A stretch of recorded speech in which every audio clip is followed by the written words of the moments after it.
Bem-vindos ao FAPA Podcast, o nosso podcast de divulgação científica do agro. Eu sou Vitor Anunciato, pesquisador de mecanização e inovações tecnológicas da FAPA Agrária.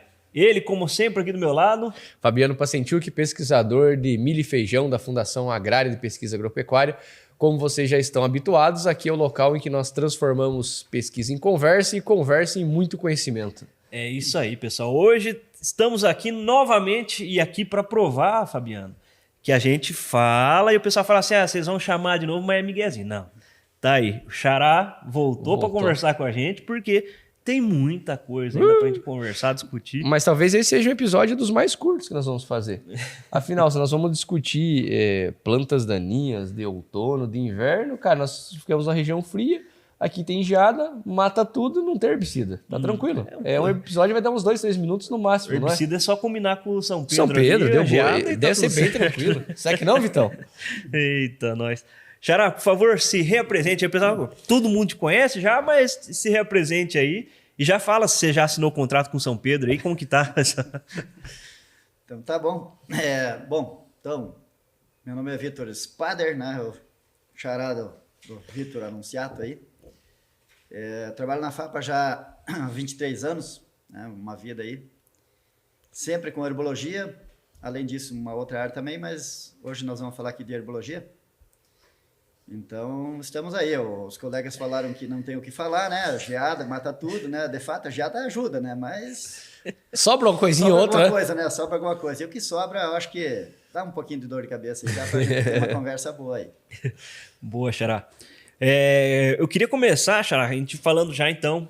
A geada, obviamente, né? Ela vem ali, dá uma ajuda pra gente no outono ali, né? Vamos falar assim, a gente sai do verão. Aqui a gente tem gente que coloca uma cobertura, e até a gente pode falar já para quem trabalha com herbicida, né, a gente já vem o velho ditado, nada melhor que a sombra para controlar a planta daninha, né?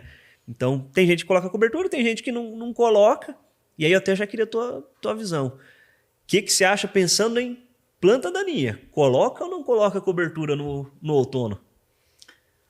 Bom, então eu acho que primeiro...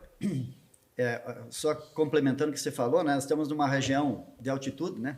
Uma região aí varia aí de 800 a 1.100 metros de altitude, 1.200. Então, a região fria, de fato, ocorrem geadas. É normal ocorrerem geadas aqui entre os meses de...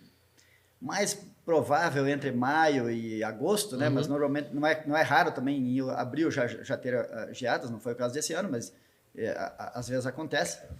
E também não é raro, às vezes, geadas aí até início de setembro.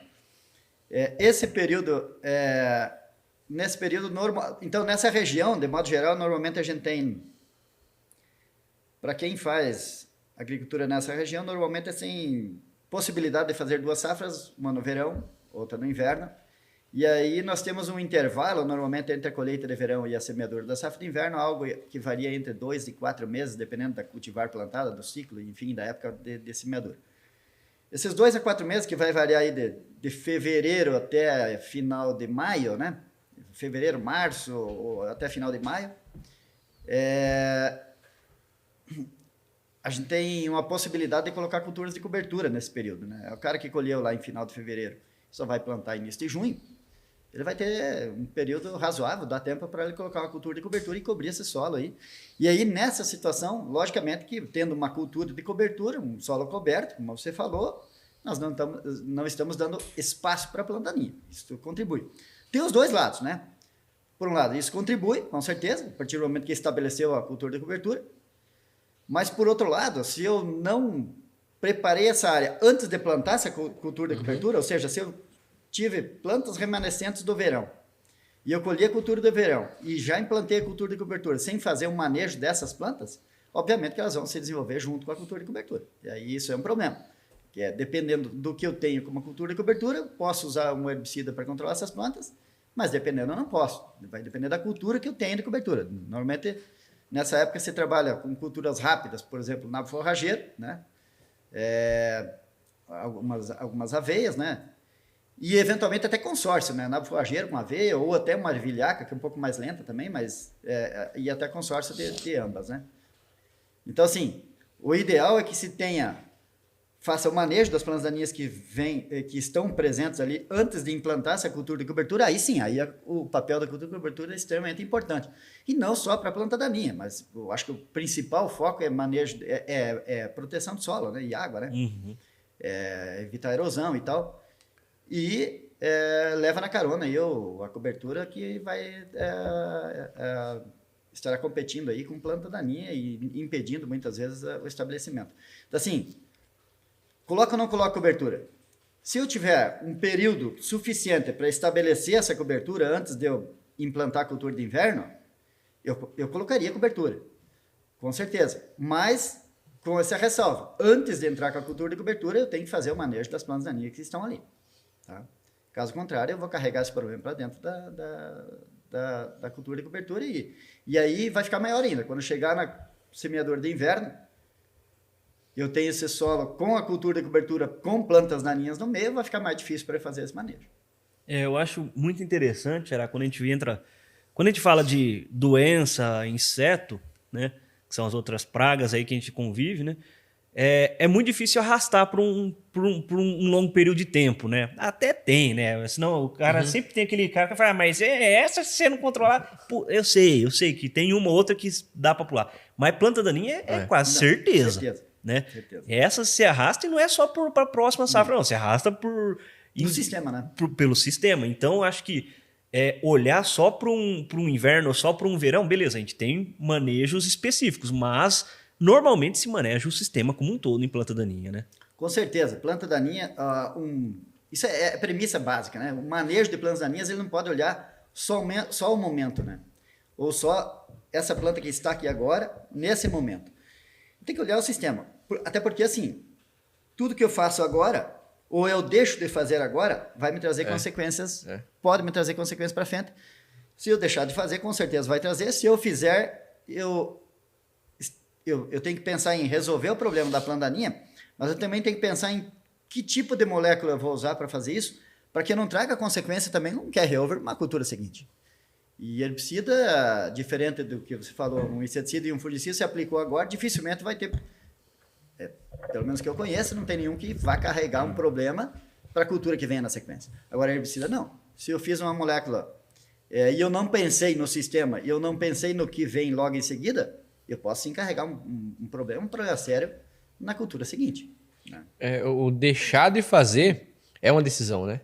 Sem dúvidas. Nesse sentido, Vitor, qual seria uma das primeiras coisas que normalmente o pessoal deixa de fazer e que impacta muito o sistema? E aí eu não vou ficar preso aqui no inverno, no verão, porque como a gente já comentou aqui, as outras áreas também, mas herbologia é o exemplo muito bom nisso.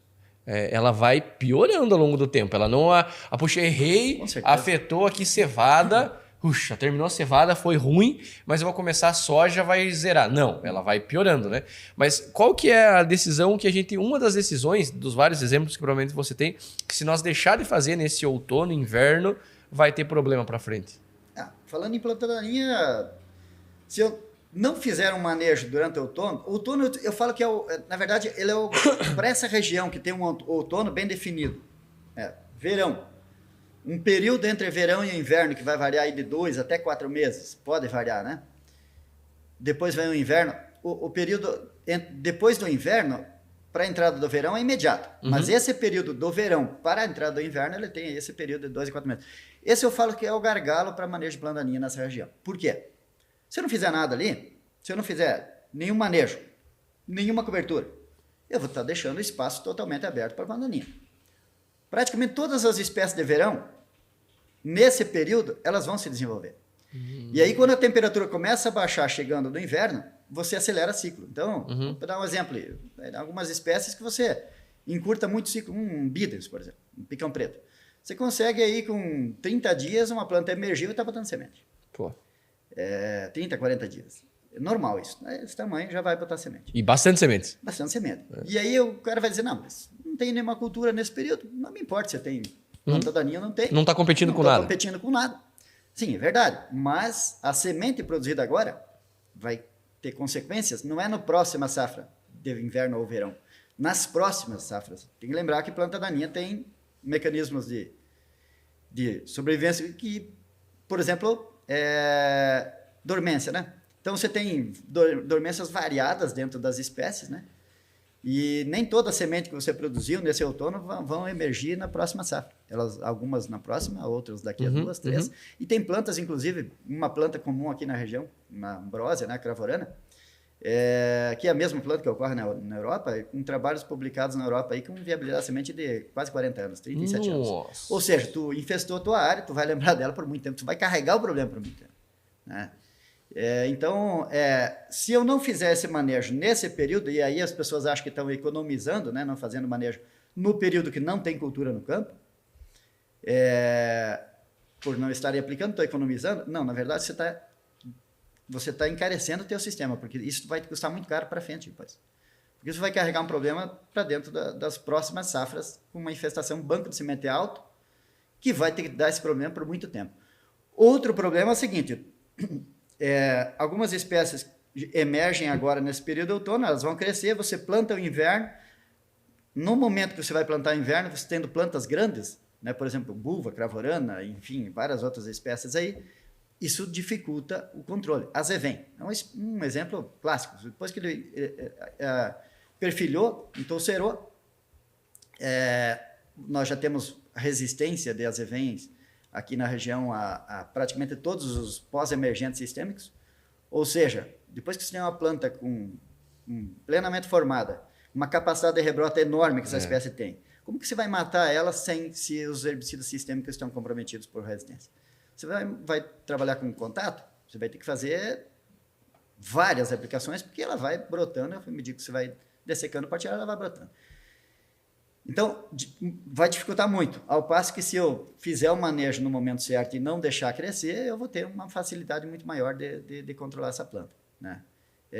E, além disso, estendendo um pouco mais, eu fiz um manejo que não ficou muito bom, plantei o inverno. Eu não vou corrigir isso dentro da cultura, vou carregar isso durante a cultura de inverno, com competição, com perda de potencial da cultura de inverno por competição dessa planta daninha, e pior, quando eu colher essa planta de inverno, eu vou cortar essa planta daninha e ela vai rebrotar onde? Dentro da soja que vem na sequência, porque eu não vou esperar ela rebrotar, você não tem tempo para esperar ela rebrotar, depois da colheita de um trigo, de uma cevada, eu vou colher o trigo e a cevada, vai entrar plantando soja. E esse toquinho que está ali sem folha, ele não vai ser controlado por herbicida, ele vai rebrotar dentro da soja, o que vai carregar esse problema dentro da cultura da soja até o final. Veja, não vamos dar um valor exato, mas vamos fazer como as crianças fazem, né? Vamos falar que para controlar essa planta daninha ou algumas plantas daninhas no outono, um produtor ele gastaria 100 dinheiros. 100 dinheiros é o que ele gastaria. Então, puxa, eu não quero usar esses 100 dinheiros agora, eu vou usar esses 100 dinheiros lá na soja depois. Mas vamos lá, ele não usou os 100 dinheiros agora. Só que essa planta daninha, como você comentou, ela vai voltar na cultura de inverno, provavelmente. Então, ela vai competir com essa cultura de inverno. Já tirou uma parte de algum dinheiro dessa cultura de inverno. Ela pode ser que ela carregue alguma semente que vai ser classificada como impureza e vou perder algum dinheiro aqui. Ela vai transferir umidade para minha carga, eu vou perder qualidade aqui. Aí na safra de verão, os meus 100 dinheiros que eu guardei, provavelmente eu já vou gastar um pouco mais para competir, para controlar.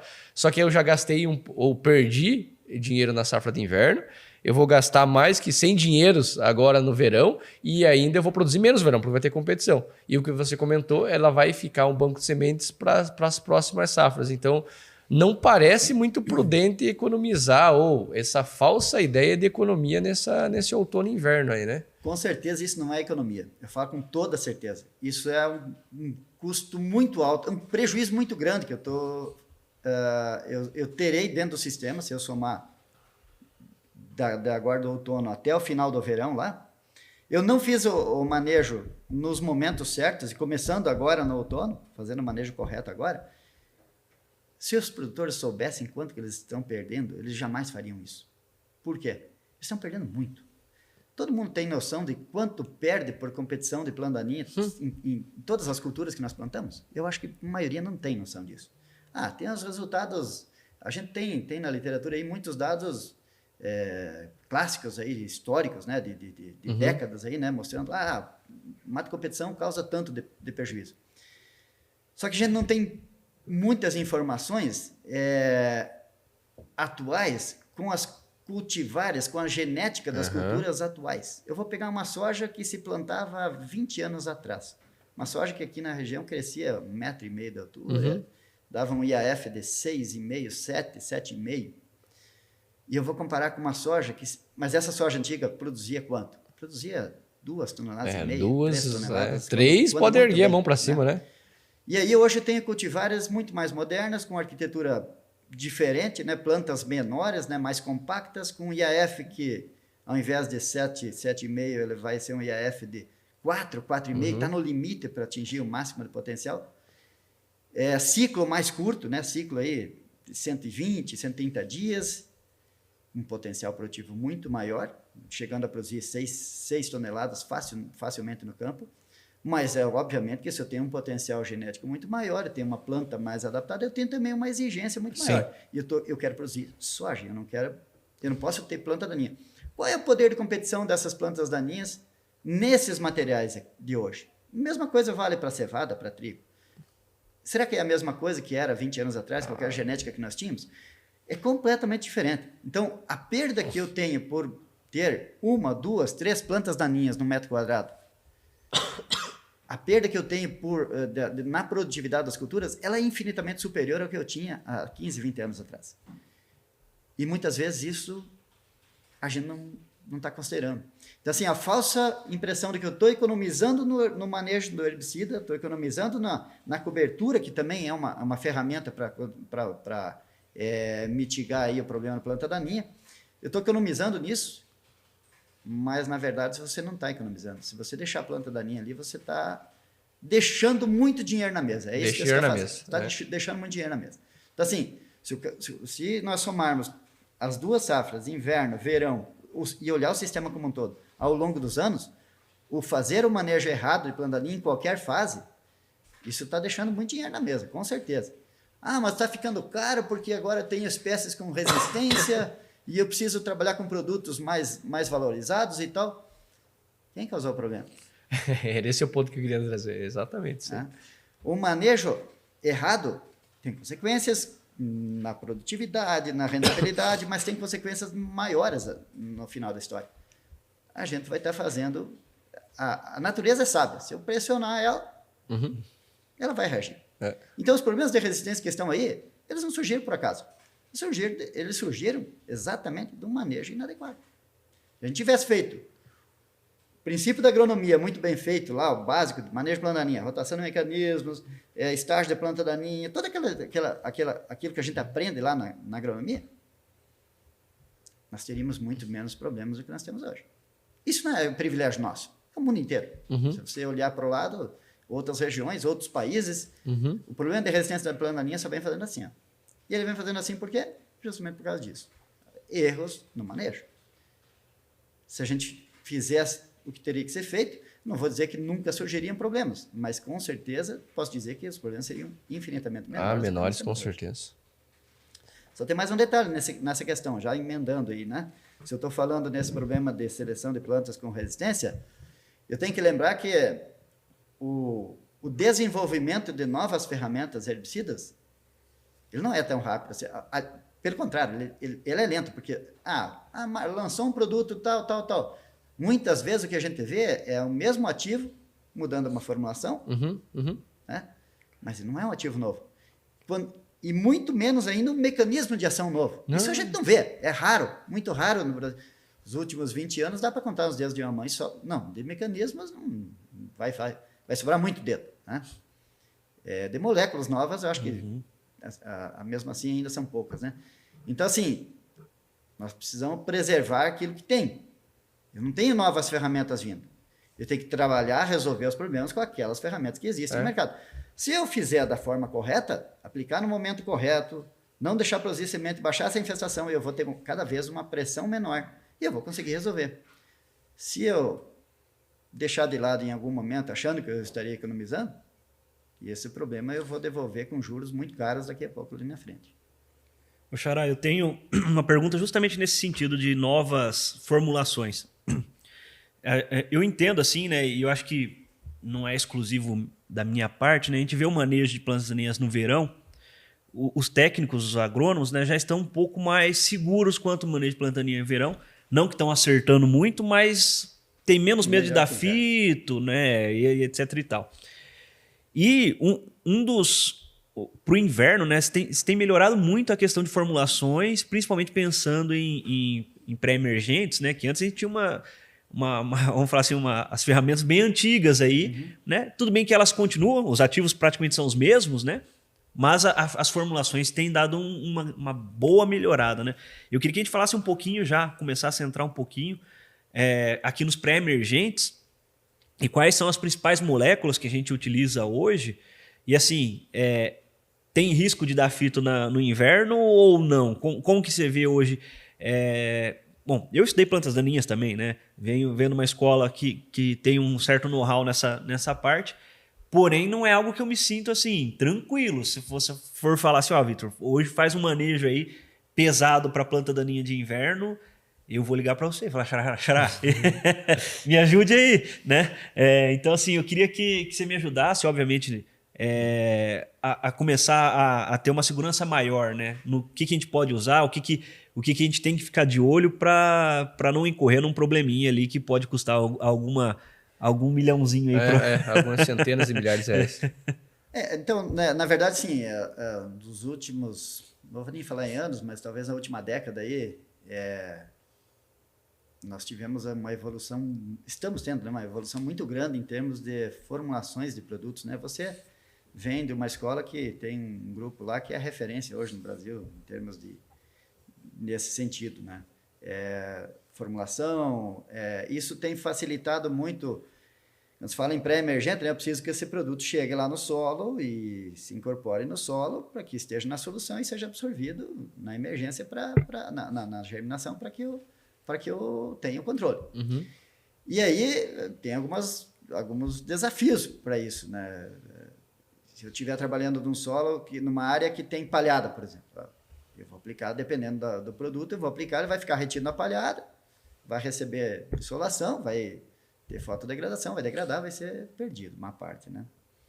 Então, assim, isso tem melhorado muito em proteção dessas moléculas via formulação, né? Microencapsulado, enfim, várias formas aí de proteção dessa molécula para que ela não seja perdida a partir do momento que ela é aplicada. Por exemplo, tem uma palhada, ela cai na palhada, mas ela não vai degradar como degradaria se não estivesse protegida, né? E aí, veio a chuva, ela vai incorporar e vai fazer o papel que ela deve fazer. E aí, nesses casos, eu vejo duas grandes vantagens. Uma, eu não estou perdendo a molécula por degradação, e eu estou colocando essa molécula lá no solo, um solo que já tem uma palhada sobre ele. Ou seja, a palhada também ela contribui no manejo de planta daninha, porque é uma barreira física. Uhum. Né? Se eu tenho uma barreira física e eu tenho lá no solo uma barreira química, as duas juntas, vai ficar ótimo. Claro. Entendeu? Então, isso tem evoluído muito, muito, né? Mas ainda, quando a gente fala em pré-emergente, ainda muitos produtores, muitas regiões têm um certo receio. Por quê? Porque, mas pré-emergente é um pouco complicado, porque eu tenho que ter umidade no solo, se eu tiver palhada é problema e tal. Eu digo assim... Se chover muito, se chover muito, pouco. se chover pouco. É lógico que tem alguns desafios. Mas com essa melhoria nas formulações mais modernas que nós temos, nós superamos boa parte desses desafios. É claro que eu preciso continuar tendo umidade lá, mas eu tenho também produtos hoje, formulações que secou, ok, o produto ficou ali, choveu, ele volta, reativa o produto e ele fica disponível novamente e as plantas daninhas vão emergindo, vão absorvendo. Então, assim, a melhoria nesse sentido foi muito grande, está sendo muito grande, e isso é ótimo, muito bom, né? E tem diminuído os problemas de falhas no controle de plantas daninhas como pré-emergentes. Então, assim, hoje a gente não pode olhar assim, um manejo de plantas daninhas num sistema sem pensar também em herbicidas pré-emergentes, seja no outono, inverno, verão, porque elas fazem parte desse sistema. E quando a gente consegue trabalhar tanto pré quanto pós, eu aumento significativamente a disponibilidade, a quantidade de opções que eu tenho disponíveis. Inclusive com diferentes mecanismos de ação, que me facilita muito no manejo de prevenção ou tratamento de resistência, né? E quando eu deixo só para pós-emergência, aí o meu funil começa a apertar. Ele tem menos opções. Sem contar de um problema que a gente vê muito no campo, o produtor que não usa pré-emergente e ele só faz o pós. Quando é que ele aplica o pós? Ele vai aplicar o pós, aí ele pensa assim, poxa, eu vou deixar emergir tudo que tiver que emergir para a linha, depois eu vou fazer uma aplicação só, né? Limpei minha área, tá tudo certo. E ele esquece que a mata competição que ocorre lá no início, ela está tirando o potencial de rendimento dele e ele não está vendo, porque não tem comparativo. Não tem comparativo, isso. Então, se ele colheu lá 4 toneladas de trigo, colheu 5 toneladas de soja, tá muito bom. Isso. E se ele perdeu meia tonelada ou 1 tonelada lá no início por competição, ele não vê. Ele não enxerga, porque ele não tem um comparativo para isso. Quando a gente trabalha na pesquisa, a gente consegue medir isso. Isso, perfeito. Né? E isso acontece com muita frequência. Né? 15, 20 dias de atraso, 10 dias, às vezes uma semana de atraso. Muitas vezes, dependendo da espécie, da infestação que eu tenho, eu estou perdendo muito mais do que eu gastaria para fazer o controle. Ou seja, meu nível de dano econômico já foi faz muito tempo, né? Isso então, no altos testes produtivos faz muita diferença, né? Nós estamos falando de produtividade de alta performance. Qualquer detalhezinho vai tirar a produtividade, né? Eu falar em 10% numa produtividade de trigo de 3 toneladas, estou falando em 300 quilos. Agora, se eu estiver falando numa potencial de 5,5, eu estou falando em quase o dobro disso. Ou 6 toneladas, estou falando o dobro disso. Né? Mesma coisa para soja, para milho, enfim, isso, exatamente.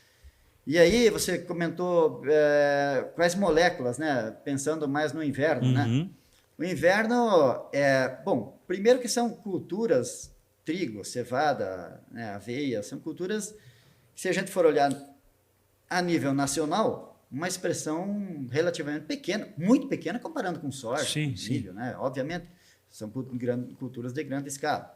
Né? E essas culturas de inverno, elas são mais regionalizadas, né? Então, como já diz, inverno, são regiões onde... só para dar uma ordem de grandeza, para quem não está habituado, soja nós estamos falando mais de 40 milhões de hectares, cevada nós estamos falando próximo a 100 mil hectares. 150 mil hectares. Então, aí já pega... Mas todo mundo gosta de beber cerveja. Se não tiver cevada, não tem cerveja. Pequeno, mas é importante. Mas é importante. Então, assim, para a nossa região é uma cultura extremamente importante. Né? E para os produtores que plantam aqui é bastante rentável. Né? É cultura importante. Então, a gente tem que olhar para isso também, esses nichos, né? Essas culturas mais regionais, mas que são extremamente importantes nessas regiões. Né? E trigo se planta aqui, se planta no Cerrado também, né? Com condições um pouco diferentes, mas se planta lá também. Né? Então, eu estou falando isso por quê? Porque, normalmente, quando as empresas vão olhar para lançar uma molécula, um herbicida, ela vai olhar primeiro aonde? Aonde eu tenho maior área para poder colocar, para ter maior retorno. É óbvio, normal, isso é negócio, né? Mas, e aí, nessas culturas, principalmente, vamos pegar exemplo de cevada. Cevada é uma cultura extremamente regionalizada, né? Praticamente tem no Paraná, no Brasil. Pouca coisa no Rio Grande do Sul e morreu aí, né? Então, muitas vezes as empresas não olham para essas culturas como culturas importantes e a gente tem... Resumo disso é que a gente tem poucas moléculas com registro. Né? Então, nós muitas vezes corremos atrás dos obtentores de moléculas, as empresas que desenvolvem moléculas aí, para registrar produtos que a gente sabe que podem ser usados e que não são, por quê? Porque não tem registro. Isso. Não porque eles não possam tecnicamente. Isso. A gente corre atrás para buscar registro, para trazer, para ter opções para uso. Porque hoje, se a gente pensar em cevada aí, nós temos basicamente... Em pré-emergência, estou falando aí acetilcloro, estou falando aí em piroxosulfone.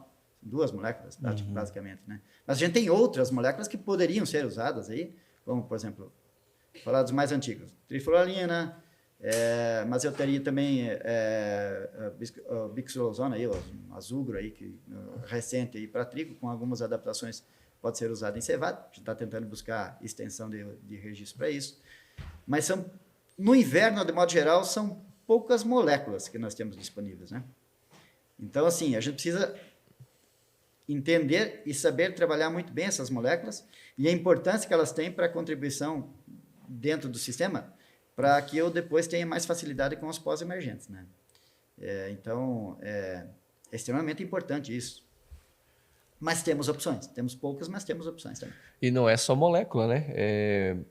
Herbologistas também. Então você tá com uma dúvida, alguma coisa de soja, de milho, se você ligar para a grande maioria dos herbologistas, eles vão te dar um norte, pelo menos. Sim. E cevada? Quantos herbologistas trabalham com cevada no Brasil?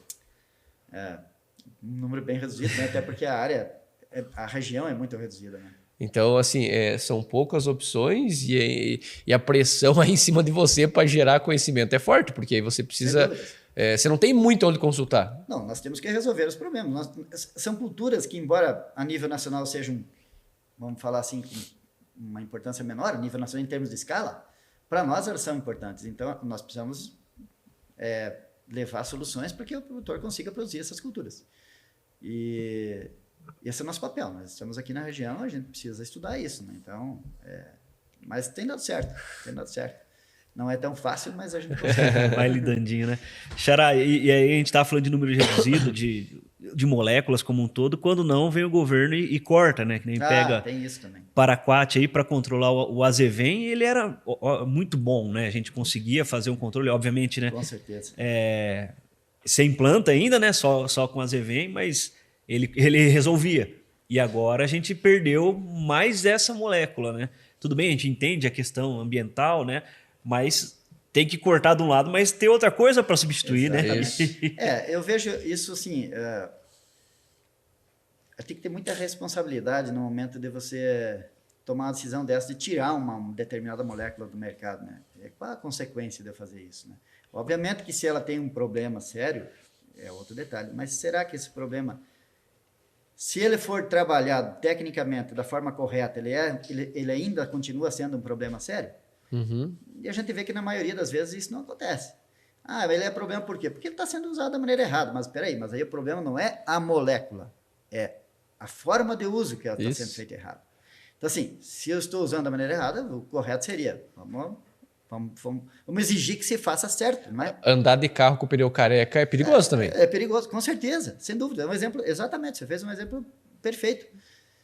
Eu estou andando com o carro, se ele não furar, ele está andando, mas alto risco. Agora, se eu estiver aplicando sem uma condição adequada, sem um EPI, com um equipamento que não é o adequado, eu vou estar correndo risco, mas isso não é um produto A, ou B ou C, com todos. Então, o que se deveria fazer é exigir que se faça da forma correta e punir quem não faz. O cara aplicou lá numa situação que não deveria e isso pode causar um dano ambiental, esse cara tem que ser punido. Agora, eu vou tirar a molécula do mercado porque tem um ou outro que faz isso, que é a minoria? Não, eu vou apertar a cobrança em cima disso, mas eu vou permitir que quem faz da forma correta usufrua desse produto. Porque senão é muito simples, eu simplesmente tiro fora. Então, em vez de mandar o cara trocar o pneu do carro, eu vou dizer assim, esse carro não roda mais. Guardar as devidas proporções e proibir todo mundo andar de carro. Exatamente, ninguém mais anda de carro porque eu tenho um ou outro andando com pneu careca. Não faz sentido, né? Não faz sentido. Então, assim, a gente vê com frequência aí alguns grupos, trabalhando para tirar do mercado uma determinada molécula, né, de produto. Eu acho que isso tem que ter muita responsabilidade para fazer isso e primeiro tem que se medir o impacto que isso tem no sistema. Se é possível corrigir aquele probleminha que eventualmente tem ambiental, que se for possível para corrigir, vamos corrigir, né, e usar isso da forma correta, onde não tenha problema.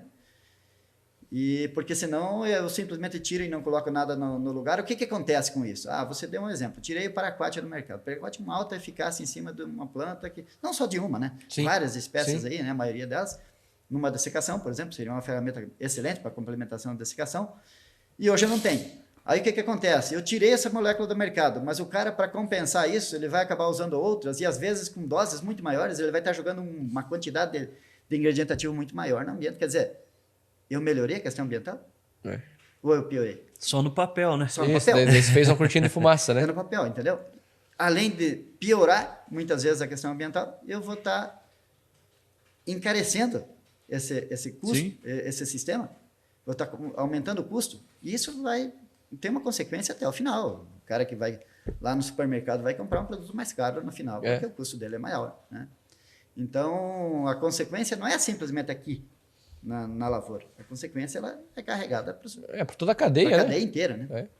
Então, assim, para quem é leigo e muitas vezes não entende de agricultura e não está habituado, né? Poxa, aquele produto é cancerígeno, tem que tirar mesmo. Sim, se eu for lá e me contaminar, não uso EPI, eu me contamino, tem várias que são. Agora, se eu fiz da forma correta, não estou exposto a esse produto. Isso não tem problema, né? Eu acho que isso é uma cálculos... É uma questão polêmica, tá? Não, claro. Mas eu acho que eu como técnico, eu acho que nós como trabalhando na ciência aí, eu acho que nós temos obrigação de, pelo menos, tentar mostrar o que de fato é real, né? Perfeito. Sem ideologia, sem nada. Eu acho que nós ciência. Ciência. Né? Então, eu acho que isso tem que ser mostrado da forma correta, porque muitas vezes a decisão ela é tomada por setores ou por pessoas que não são técnicos. E sem embasamento, às vezes, sem um embasamento suficiente para que... porque ter um trabalho que mostra que um produto A, ou B ou C tem um problema, tem vários. Uhum. Mas qual é a solução para evitar esse problema sem ter que tirar esse produto? Como que eu tenho que trabalhar esse produto? Eu posso trabalhar de outra forma que ele não me cause esse problema? Isso a maioria não mostra, né? Eu gosto muito de falar sobre esse assunto. E óbvio que não é o tema nosso aqui, mas por coincidência a gente acabou entrando. Porque muitas vezes o pessoal... e assim, às vezes alguém vai criticar aqui e falar assim, mas vocês não estão falando... Essa parte de dar problema ambiental, isso aí a mídia vai falar. Com certeza. Né? E aí o nosso lado, que eu falo assim, que não é o lado acho que o produtor está envenenando, né? Matando os pandas das Amazônias lá, né? Que o pessoal gosta de falar, né? Girafa na Amazônia. Elefante, girafa. E aí tá envenenando porque acha bonito, que quer matar, né? Besteira. Primeira coisa, é caro um produto. Então, assim, ninguém quer gastar à toa. Gasta porque vai perder dinheiro se não investir, né? E aí a galera matando a pau. Então, assim, esse lado aí que vocês vão falar que a gente não tá defendendo aqui, vocês já conhecem, então por que a gente vai ficar falando aqui de porque o panda da Amazônia vai... né? Só que o que a gente tá mostrando, o outro lado que, se bem utilizado com técnica, com ciência, né? Não tem problema nenhum. Com certeza. E eu digo assim, eu digo mais. Eu não tenho esse número, mas vou arriscar um chute aí que certamente não vou errar muito. Dá para você falar com praticamente toda a segurança que mais de 90% dos produtores, muito mais talvez, chega a 97%, 98% dos produtores, fazem da forma correta. Sempre vai ter um ou outro que, infelizmente, tem um ou outro lá que, ou por desconhecimento, ou por não ter um equipamento, não querer investir, às vezes, num equipamento adequado, ele vai fazer da forma errada. Mas isso é a minoria. Então, eu tenho que punir quem faz errado. E não a cadeia inteira, porque 2% ou 3% fazem errado. Quer dizer, eu estou invertendo o negócio. Né? Se eu tenho 2%, 3% que fazem errado, eu vou punir os 98% que fazem certo junto? Eu acho que não, né? Isso é muito mais complexo do que... Então, assim... Mas, enfim, isso eu acho que nós, como técnicos, como cientistas, temos que temos obrigação de mostrar o outro lado, né? Que ninguém mostra, ou pouca gente mostra. Perfeito, Xará. Xará, então, vamos lá, voltando aqui para o manejo, né? Então, a gente tem ali os pré-emergentes que a gente vai utilizar. Você colocou algumas moléculas, S-metaclor, trifuralina, inclusive... Antes da trifuralina era PPI, né? Eu falava. E às vezes essas são moléculas que se usavam incorporado, né? Incorporado. Hoje, com as formações de hoje, você aplica aí sobre a palhada e você consegue ter resultado muito bom. Pois e ainda tem no livro lá, né? Porque a gente estuda nas bases lá antigamente, mas hoje já não existe mais o tal do PPI, né? Ninguém mais mexe solo hoje, né? Então, mais uma prova de que a ciência evoluindo se melhora bastante a questão ambiental, né? Não precisa revolver solo mais, não gasta diesel, não incorpora palhada, né? Conserva o solo, né? Xará, e aí eu vou entrar ali, obviamente, às vezes faço uma dessecaçãozinha para plantar. Quais são as principais moléculas hoje que a gente faz dessecação ali para inverno? Para inverno? Então, bom, para dessecação nós temos basicamente o velho glifosato, que é a molécula mais usada em larga escala, embora a gente tenha problemas com resistência a ele, algumas plantas daninhas, mas ele, dentro do conjunto de produtos ali para dessecação, ele ainda contribui bastante. Tá? Então, é uma molécula que dificilmente você vai tirar ela do jogo. Sim, tem um por uma espectro muito dessecação. grande, Tem um né? espectro muito grande, né? Embora tenha algumas espécies que não controlem, mas outras, A grande várias, maioria vai. ela vai controlar. Então, essa é uma das moléculas. Hoje, pensando nessa região mais alta, que nós temos algumas espécies, por exemplo, como o lólio, né, a Zevem, ela com resistência a glifosato, e ela é uma planta que precisa ser controlada, então eu vou trabalhar também com inibidores associados, por exemplo, um cletodinho, um aloxifop, enfim, vários produtos desse grupo, né, que vão ter efeito sobre essa planta aí, né? E aí tem os produtos de contato que normalmente eu posso ou não ter necessidade, dependendo se eu estiver dessecando uma área com plantas um pouco mais desenvolvidas, eu tenho que fazer uma complementação, uma sequencial.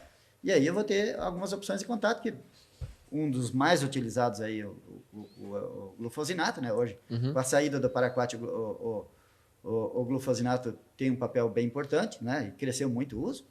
O diquat, que é um parente aí do paraquat, né? Mas É o primo mais fraquinho. É um primo mais fraco, que foi tirado o que tinha melhor potencial e ficou o primo mais fraco, mas infelizmente é o que tem. É o que então, em algumas situações ele contribui bastante, né? Ele precisa entrar.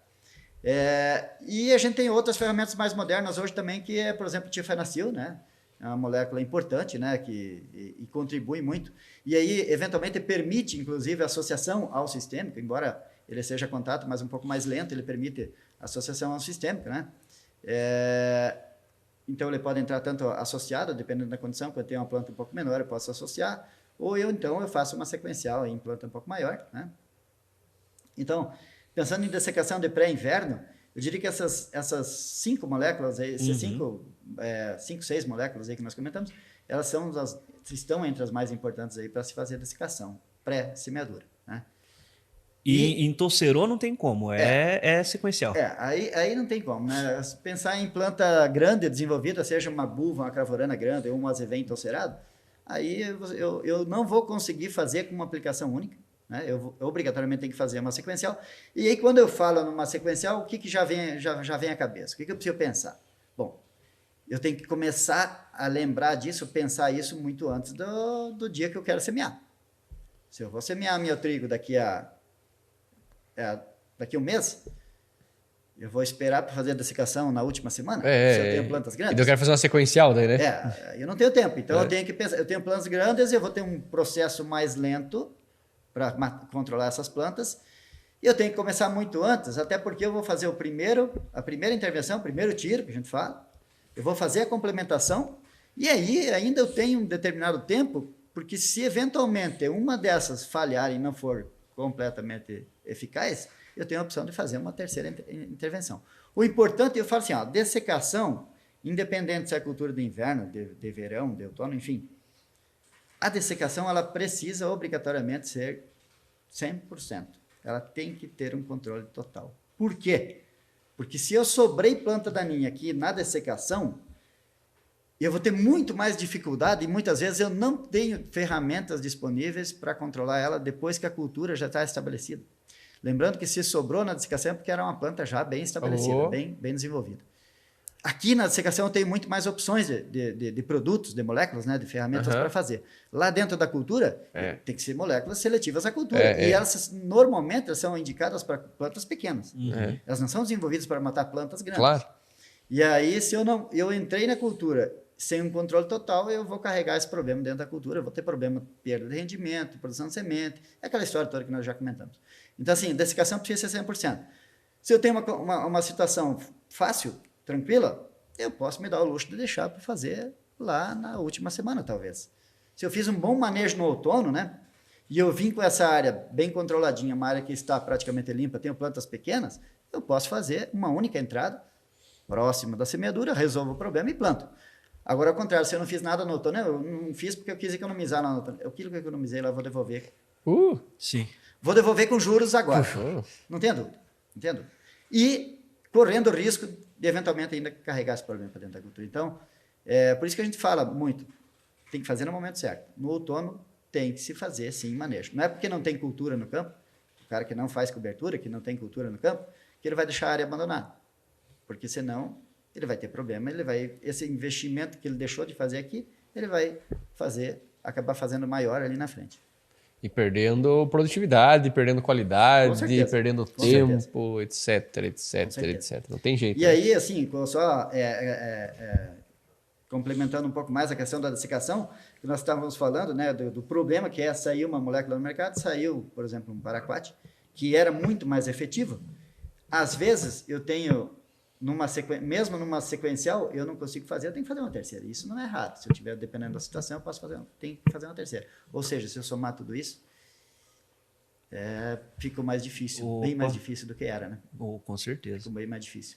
Xará, agora vamos entrar na onde eu tenho mais medo aqui, que é em cima da cultura, no pós-emergente. Pós-emergência da cultura, né? A pós-emergência no inverno, eu acho que é uma aplicação muito mais técnica, que eu vou dar minha visão, eu vou ver se você concorda ou não. Por quê? No verão, meio que já tá lá, bom, é glifosato e uma CCase ali, que eu vou colocar no pós-emergente ali para pegar uma folha estreita, mais uma folha larga com glifosato. Beleza, mais ou menos isso. A gente pode discutir também, está voltando o uso dos fomezafem, por exemplo, por conta de resistência, mas beleza. Agora, no inverno, é uma aplicação, no meu ponto de vista, muito mais técnica, porque a diferença, vem o Paracelsus, né? A diferença do remédio e o veneno é a dose, né? E todo ou quase todo herbicida de inverno ali que a gente está utilizando em pós-emergência, ele é seletivo na dose para a cultura, né? Exatamente. Se eu errar a dose, meu amigo, a cultura vai junto, né? Vai junto. Então, assim, é um desafio que eu queria que você explorasse um pouquinho. E o outro desafio, o único herbicida que a gente tem que é seletivo, quase 100% seletivo, que seria os mimetizadores de auxina, pode me dar retenção de espiga. Pode. Então, se assim, aplicar no momento errado. Então, ou ele é seletivo na dose ou no momento. No momento. Então, assim, Exatamente. se eu correr, o bicho pega, e se eu ficar, o bicho come. É por aí. Me ajuda aí. Tá simples, né? Não, é tranquilo. Né? Eu falo que fazer manejo de plantaninha é bem tranquilo. É, não sei não, como é que o pessoal erra. Né? Mas enfim. É tranquilo, falou o Vitor Spader com 28 anos, né? Já... Mas vamos lá. Na verdade, assim, então, o pessoal pode achar que é um pouco chato, mas na verdade o chato é aquilo que muitas vezes é a maneira que tem para poder resolver o problema, né? Então, o que eu quero dizer no sentido é o seguinte, culturas de inverno, elas são muito mais delicadas se eu comparar com uma soja. Uma soja, eu falo que é quase uma praga.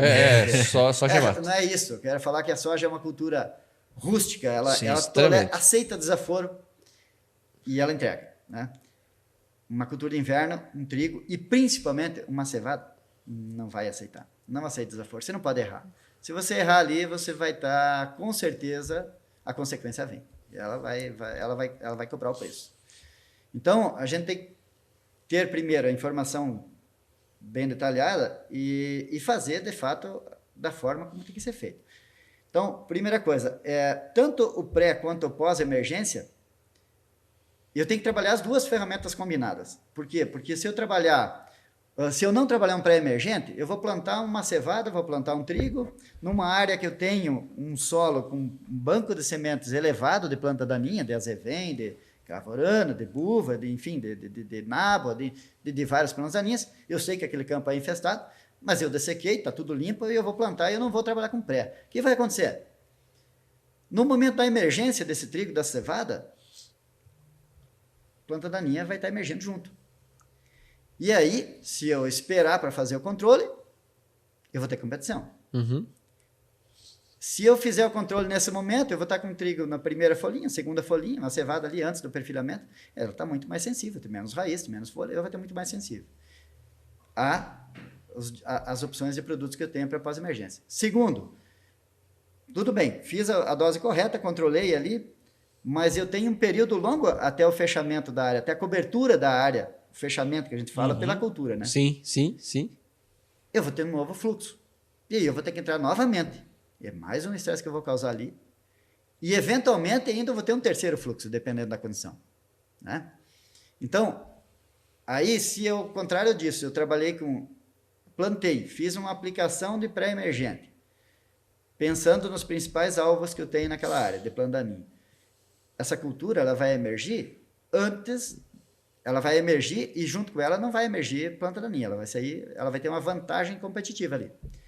E quando que vai começar a aparecer planta daninha? Quando terminar o residual do pré-emergente, que normalmente aí, os produtos que a gente tem usado aí vai girar aí em torno de 15 a 25 dias, mais ou menos, na melhor das hipóteses, uns 30 dias, mas eu vou estar chegando com a cultura já no período de afilhamento, que é justamente o período mais adequado para se fazer manejo de planta daninha em cereais de inverno, durante o afilhamento. A planta ainda não definiu espiga ainda, não elongou, não definiu a gema da espiga, e eu já tenho um enraizamento muito bom, uma área foliar considerável, e eu tenho uma capacidade de metabolização muito maior ali, uma tolerância muito maior a esses produtos. Ou seja, o risco de ter uma fito nesse período de afilhamento é muito menor, porque eu já tenho uma planta bem estabelecida, né? E se eu trabalhei com pré-emergente, essas plantas daninhas que emergirem depois do residual do pré, quando eu chegar no perfilhamento da cultura, elas estarão pequenas, o que vai exigir uma dose menor.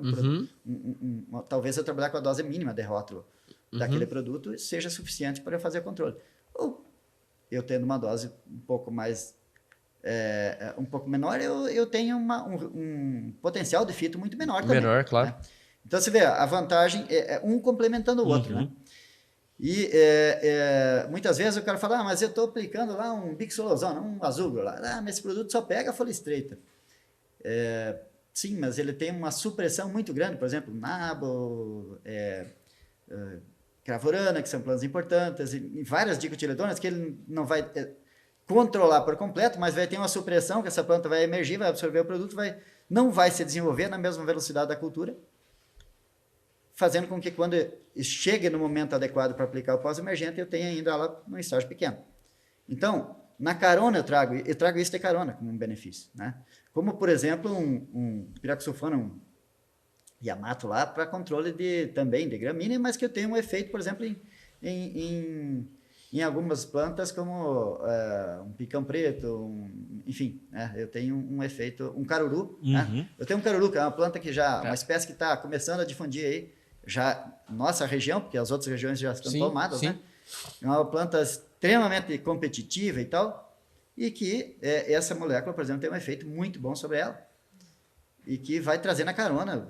Se tiver uma planta de caruru, ele, além de estar controlando o azevém, ele vai estar controlando esse caruru, facilitando para que eu tenha depois, dentro da pós-emergência, plantas menores por terem emergido mais tarde, depois do residual. Tá? O fato é que, né, não tem jeito. Eu tenho que chegar na cultura bem equilibrado. Se eu tentar resolver dentro da cultura de interesse, eu já vou estar enrolado. Eu digo que, bom, primeiro eu tenho que estar com a área limpa quando eu plantar, e se eu tenho uma área com infestação, um banco de sementes extremamente baixo, eu já sei, venho fazendo manejo há muito tempo, essa é a vantagem de manejar banco de semente, né? Se eu consigo levar a um nível muito baixo, às vezes eu posso me dar o luxo de, poxa, talvez eu trabalhe só com o pré e seja suficiente. Um exemplo, cevada.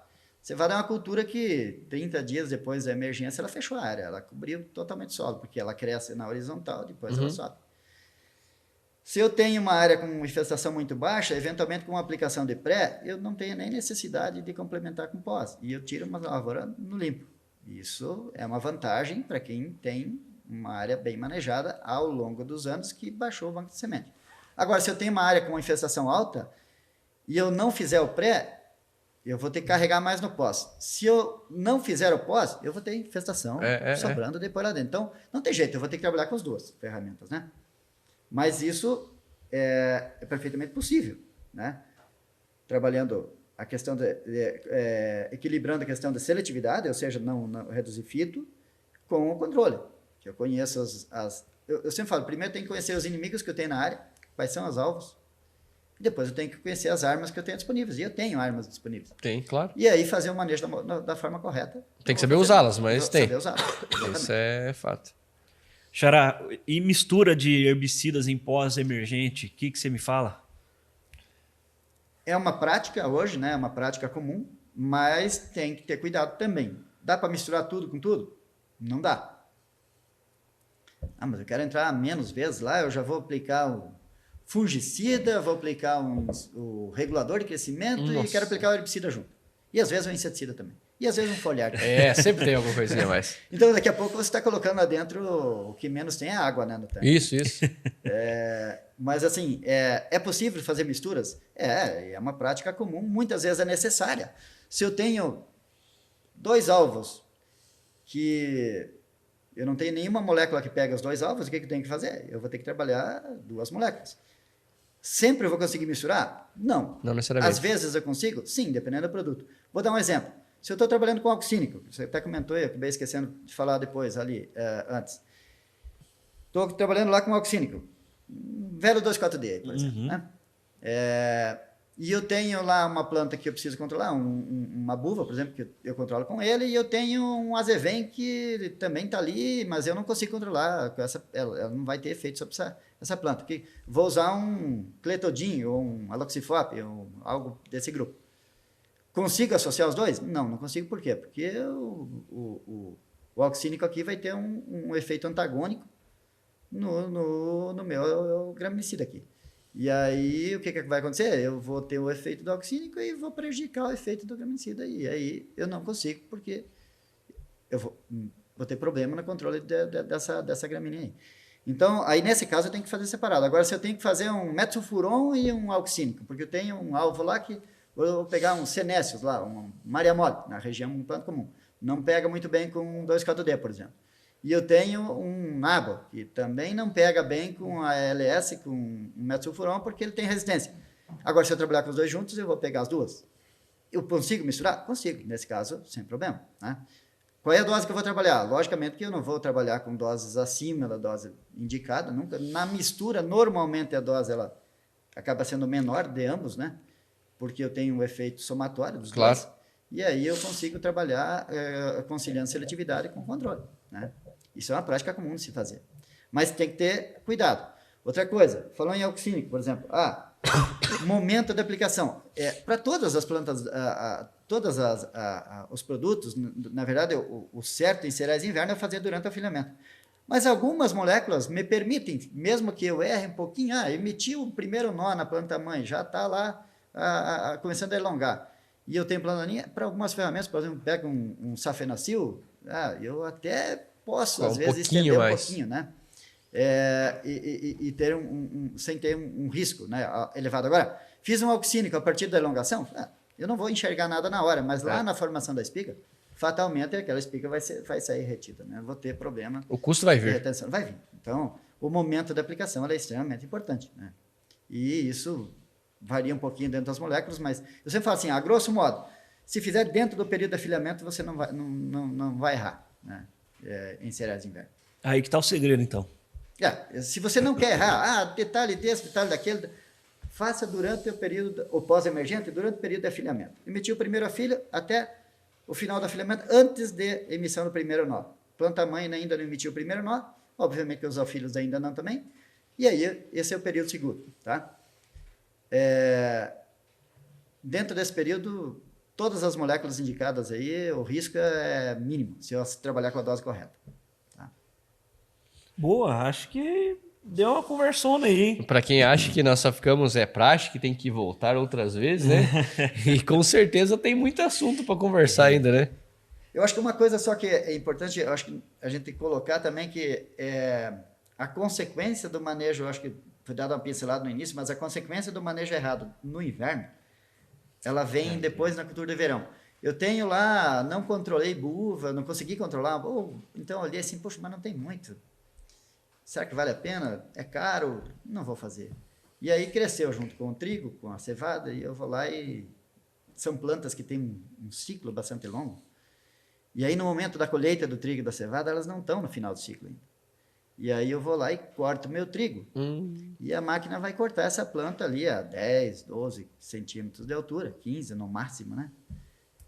E o que acontece quando tem uma planta no meio de uma cultura fechada ali? A parte de baixo dessa planta normalmente ou não tem ou tem muito pouca folha, né? Uhum. Ela vai senescer essas folhas porque estão sombreadas, né?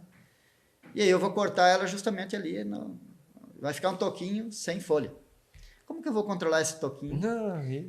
numa dessecação para depois plantar soja. Se alguém souber essa receita, eu estou curioso para saber. Coloca nos comentários aí, né? Não consegui descobrir. Se alguém souber, me passa aí que eu agradeço, tá? Porque se você não tem folha, o produto vai entrar por onde? Você vai acertar exatamente o toquinho ali. Pega um pincel e vai passando, né? Toquinho por toquinho. Não tem como, né? E a consequência disso qual que é? Eu vou fazer a dessecação, eu não vou controlar essa planta, porque eu não tenho folha para absorver, e vou plantar minha soja. E essa planta vai rebrotar dentro da soja. Lembrando que ela não é uma planta pequenininha que emergiu ali, ela rebrotou um toco que já tem uma raiz desenvolvida. Era uma planta de 1 metro, 1,20 m. Uma planta de 1 metro, 1,20 m, que eu deixei ela com 10 centímetros, mas a raiz dela está talvez lá, 1 metro, 1,5 m de profundidade. Então, assim, ela vai rebrotar dentro da soja, e o que eu vou usar para controlar dentro da soja? Dificilmente eu vou controlar essa planta dentro da soja. Muito difícil. E aí ela vai competir com a minha soja, com um potencial de competição muito maior do que aquela semente que emergiu junto com a soja. Ela vai ter uma vantagem, porque quando a soja estiver emergindo, ela já vai estar com um palmo de altura. E é uma planta mais adaptada, vai ter espaço, vai ter raiz luz. formada já, vai ter luz, vai ter espaço, ela vai crescer muito. É aquela planta que vai sair por cima da soja, a gente vai enxergar aí quando passa a estrada. Aquela lavoura com planta grande lá por cima da soja. Então, assim, isso, uma das poucas formas para resolver isso é a capina. Hoje está fácil, né, para conseguir mão de obra. Tá sim, todo mundo gosta. Ainda bem, né, que a mão de obra está barata, está disponível, então a gente consegue facilmente. Então, tudo bem, estamos falando aqui, mas aí a gente consegue resolver dessa forma. E é prazeroso também, né? Muitas vezes, prazeroso também. Capina, né? Coisa legal, né? É bonito, não tem produto, não tem nada bem ecologicamente correto, mas eu preciso achar alguém que tenha disponibilidade de ir num sol de 30 graus daqui para a região, e outras regiões aí 40 talvez, puxar uma enxada, e isso então assim, o que eu quero dizer com isso é que a consequência do que é mal feito dentro de uma cultura, eu vou carregar para outra cultura dentro do sistema, e aquilo que nós falamos no início, tá tudo errado, ou seja, fiz errado dentro do inverno, eu vou estar fazendo errado no verão. A palavra é sistema, não tem jeito. Sistema, não tem jeito. Planta daninha é sistema. Se eu quiser fazer um bom manejo de planta daninha, ter minha lavoura limpa, é sistema. Eu tenho que olhar para elas o ano inteiro. Eu não posso olhar para elas dentro de uma cultura num determinado momento do ano. Eu tenho que olhar para elas o ano inteiro. Se eu fizer isso vai ser talvez mais trabalhoso, talvez um custo um pouquinho maior de imediato, mas ao longo dos anos eu tenho certeza que vai ficar mais barato e mais fácil.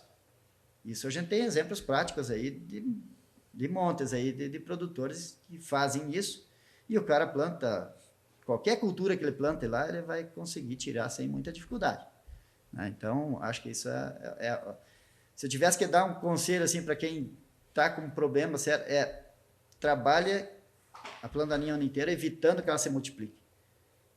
Ao longo dos anos, cada vez vai ficar mais fácil. O teu problema vai ser potencializado, né? Vai ficar mais fácil. Porque se eu não estou produzindo semente, a conta é matemática muito simples. Se eu não estou produzindo semente,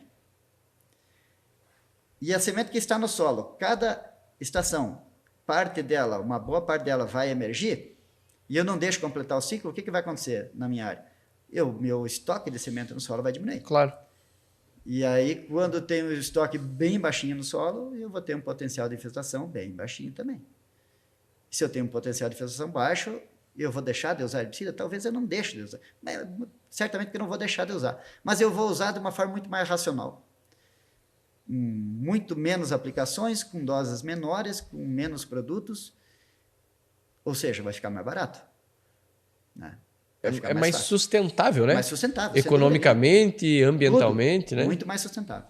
E é legal que vem um pensamento, né? A época que o produtor, às vezes, um ano aí que tá um pouquinho mais capitalizado, né? Pensar em olhar, né? Porque assim, não é todo ano que a gente consegue. Tem ano que tá apertado, né? Segura.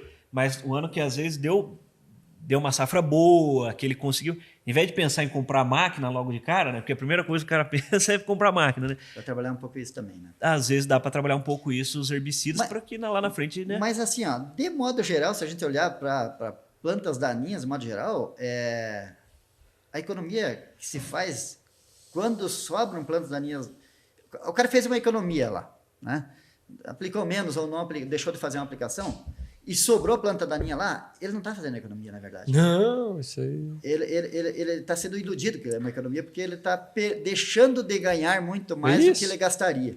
Então, assim, isso não é economia. Isso. Né? E outra coisa que eu sempre falo assim, ó, poxa, eu acho que o sistema, todas as ferramentas são importantes, todos os produtos são importantes, mas se eu disser para o cara fazer 4, 5, 6 aplicações de fungicida, ele vai fazer. E se eu disser para ele fazer 2, ele precisa, ele vai achar ruim. Por quê? Então, assim, eu acho que... Eu não estou dizendo que as outras não são importantes, são extremamente importantes. Claro. Mas se eu tiver uma cultura que já partiu com um potencial comprometido, porque está competindo com planta daninha, eu vou investir em cima de uma cultura com potencial menor lá na frente.